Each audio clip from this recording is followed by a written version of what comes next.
Hi everyone, this is Andrew Cather and I just wanted to talk to you today about facilitating online discussions.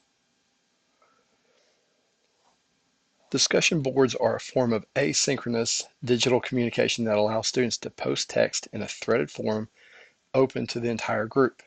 In other words, this is a way for students to communicate with one another in an environment where they do not have to be at the same place at the same time. This is housed in our Canvas learning management system. Some of the benefits to using online discussion boards are it builds a sense of classroom community. It allows students to have time for in-depth thinking before they respond to one another. It gives students access to realistic alternative views and allows them to experience a real audience and develops critical thinking and writing skills.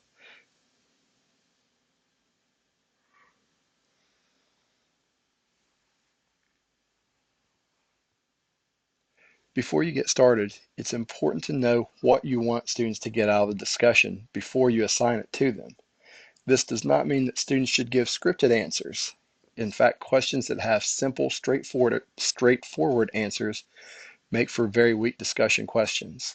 However, it is vital that you set the expectations for content before the assignment is made and understand what a valuable product will look like. Don't assume that students will know how to communicate with each other.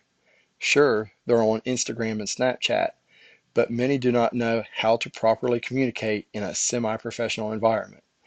I find that it's necessary to discuss netiquette with students before starting the discussion posts. I often give them a simple first assignment designed to make their fears less.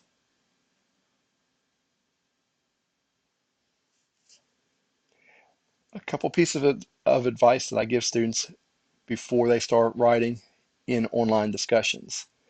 It's important for them to think through their comments before they hit the submit button. It's also important that they realize that this is a collaborative environment, includes individuals from a wide variety of backgrounds. So they have to be open to the ideas of others and be prepared to have their ideas challenged. However, something that I focus on in my class is the idea of respect, and that students must be respectful at all times. I also encourage my students not to always respond to the same people. Part of the value of the discussion post is in discussing things with different people that you normally wouldn't talk to on an everyday basis.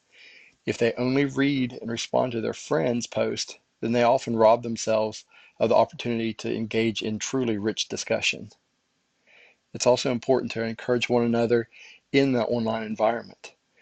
In this way, students have to think of their classmates as a vital part of their success in developing these discussions.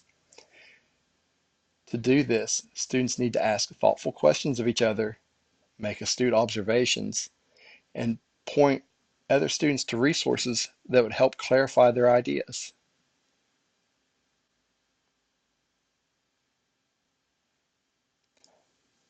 It's important that students get to the point when writing on discussion forums. They need to delete any extraneous details. I'm not saying that their posts need to be short. In fact, their posts need to be thorough. However, it's important to avoid such statements that do not contribute to the conversation, such as good job and I totally agree, and then they just leave it there. I also ask my students to use specific references by quoting or summarizing the content to which they're responding. One example that I give my students is when Anna wrote that she thought the beautiful tree was a representation of rebirth, I began to think that's much easier for the reader to follow and understand than, yep, me too, that's why I. In the first example, the writer is responding back to something that Anna had written previously. In the second example, the reader that's following won't understand exactly what reference that the author is trying to make. What kinds of assignments work best? just about any assignment can work well in the digital environment. However, discussion boards are designed to facilitate interaction among students. Probing questions and tasks with multiple avenues to success gives students a true feel for the value of collaborative work. Here are some examples from a wide range of disciplines. For science, you could have students conduct an experiment or series of experiments and have them share their findings on the discussion board. However, this would need to be more than just, here's what we found, but they would have to think about why those things occurred in the particular environment. In social studies, have students create a virtual time capsule for different years and ask students to supply advice about what should be included in those capsules for those particular years with explanations for their suggestions. This could open up a wide range of things that students thought would be important in particular years. For art, you'd have students analyze or evaluate a piece of art or multiple pieces. You'd have them post and respond to one another's critiques. In math, you could have them read an article and talk about it. For example, mathematician Richard Ruzisk has stated that students come to think of math as a series of rules to be memorized. They don't know how to attack a new equation. You could use his article, your own research, and your own experiences, and either agree with or refute his claim. For ELA, you can discuss a piece of text by dividing the analysis into parts, like themes, symbols, and characterization, and having students discuss their findings. The structure of the discussion group can either be as a whole class, where everyone is discussing the same topic at the same time, in larger groups. So you might break a whole class into just 2 or 3 larger groups, and you can tweak the ideas and the topics for each of those groups, or into small groups of 3 or 4.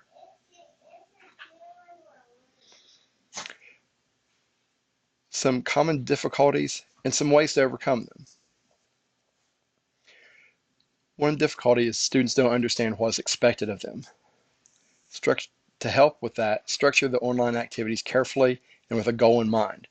Tell them explicitly how you want them to interact with one another and model the depth of thinking you expect to see in their work. However, sometimes students' comments will go off track. Part of the value of the discussion is giving students the freedom to enjoy the process of coming to understanding as a group, which is rarely a linear process. However, student discussions will go off track if not monitored. It is absolutely vital to be a presence on the online discussion boards throughout the class, especially the first few attempts. You can act as a guide to redirect discussions that are starting to get off topic. Students' answers seem to be too repetitive. One way to avoid this is to turn on the user must post before seeing replies feature, which forces each student to post before seeing what anyone else has written. That way you ensure that the original post from each student is their own thought out words. Often students will put off participation, and this issue is best avoided by setting different due dates for initial posts and replies. For me, I typically set a Wednesday date as the initial post and a Friday date as the last day for replies. Without this, a lot of students will wait to the end in order to make their post and make their replies. What begins to be problematic is that too few people will post early enough, and that gives those who do post very few interactions and very few people to interact with in their replies. Instead, by setting an earlier date for their initial post and giving them a few days afterwards to create the replies makes it a much more well-rounded discussion. And students may feel a sense of connection or may not feel a sense of connection with their peers. Unfortunately, just because we want students to view discussion boards as a community does not mean that the community gels easily. One way to help alleviate some of this anxiety is to encourage informal interaction in the discussions. No, they don't need to write like they do on Instagram, but at the same time, this does not necessarily have to be a formal piece of writing either. If the goal is for them To manipulate complex ideas in a social environment, does formal language really matter? Assessment is always a tricky matter with online discussions. However, I'm going to give you some ideas and guidelines for creating a rubric.